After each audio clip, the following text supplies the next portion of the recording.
પ્રિય મિત્રો, જીવનમાં ઉતારવા માટેનું એક બહુ જ સરસ ઉદાહરણ એક સક્સેસફુલ બિઝનેસમેન હોય છે અને એનો બિઝનેસ ચારે દિશાઓમાં ફેલાયેલો હોય છે, પરંતુ એક દિવસ કંઈક એવી પરિસ્થિતિ પેદા થાય છે, મંદીનો માહોલ આવી જાય છે અને એ બિઝનેસમેનને બહુ જ મોટું નુકસાન થાય છે અને એનો બિઝનેસ ધીરે ધીરે પડી ભાંગે છે. જોતામાં એવો સમય આવી જાય છે કે એ બિઝનેસમેનને પોતાનું અને એના પરિવારનું ગુજરાન ચલાવવા માટે નાની મોટી નોકરી કરવાની જરૂર પડે છે, પરંતુ એની જરૂરિયાતો એટલી બધી હોય છે કે એ મનુષ્ય, એ બિઝનેસમેન ધીરે ધીરે ધન દોલત, જમીન, ઘર વેચતો જાય છે અને દેવાદાર બની જાય છે.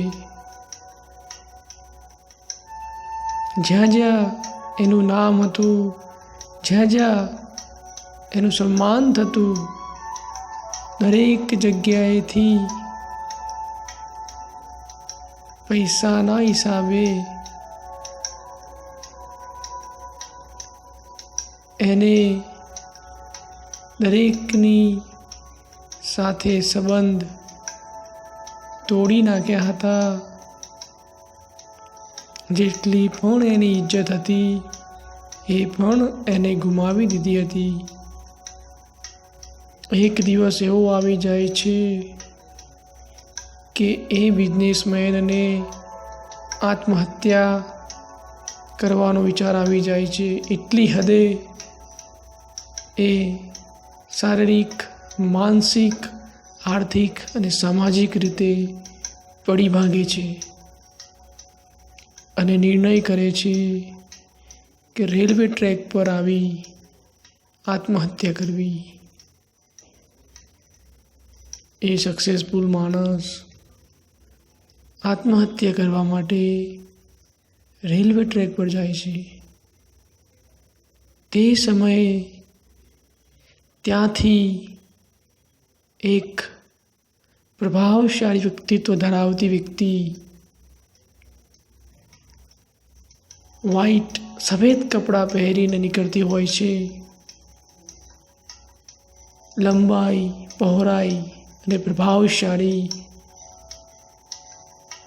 આંખો પ્રશ્ન કરે છે કે હે મિત્ર, કેમ આત્મહત્યા કરવાની જરૂર પડી?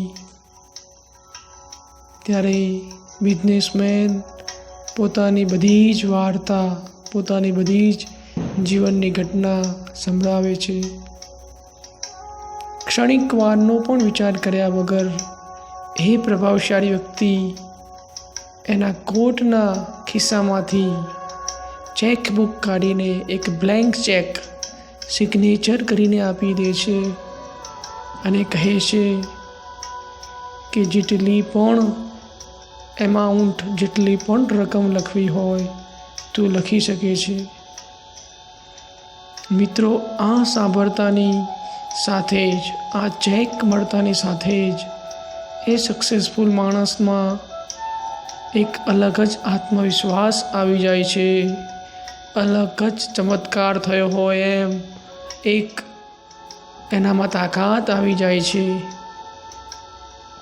અને એ બિઝનેસમેન ઘરે પાછો આવે છે અને એ ચેક તિજોરીમાં મૂકી દે છે અને ઝીરોથી મહેનત ચાલુ કરે છે અને જોતામાં 1, 2, 3 અને 5 વર્ષની અંદર જે પણ એને ગુમાવ્યું હતું બધું જ માન સન્માન ધન દોલત બિઝનેસ મેળવી લે છે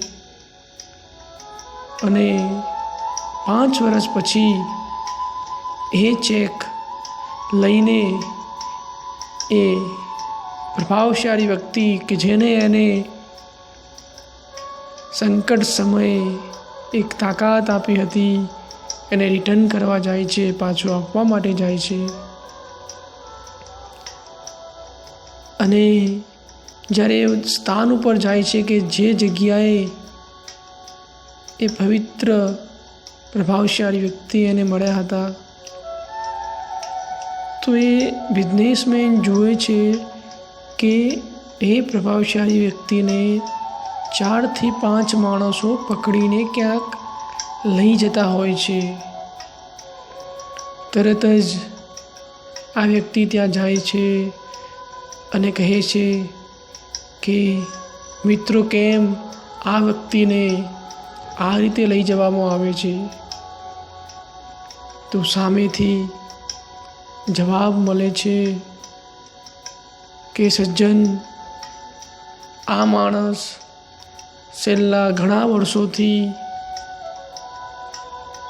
ગાંડો થયેલો છે, પાગલ છે અને મેન્ટલ હોસ્પિટલમાં લઈ જઈએ છીએ. એને જેને અને તેને ચેક ફાડીને આપી દે છે, બ્લેન્ક ચેક સિગ્નેચર કરીને આપી દે છે. આ સાંભળતાની સાથે જ બિઝનેસમેનની નીચેથી જમીન ખસી જાય છે. મિત્રો, આ ટૂંકી વાર્તા પરથી બે જ વસ્તુ કહીશ કે આપણે આપનું જીવન સંજોગો અને પરિસ્થિતિને ધ્યાનમાં રાખીને જીવન જીવવું જોઈએ, એને અનુકૂળ થવું જોઈએ. અને બીજી વસ્તુ કહીશ કે જેટલી પણ જીવનમાં તકલીફો, સમસ્યાઓ, પરિસ્થિતિ આવતી હોય છે, દરેકનો રસ્તો અચૂક હોય જ છે અને કોઈકના કોઈક સપોર્ટ કરવા માટે આવતું જ હોય છે. Thank you so much. Hitesh શર્માના પ્રણામ.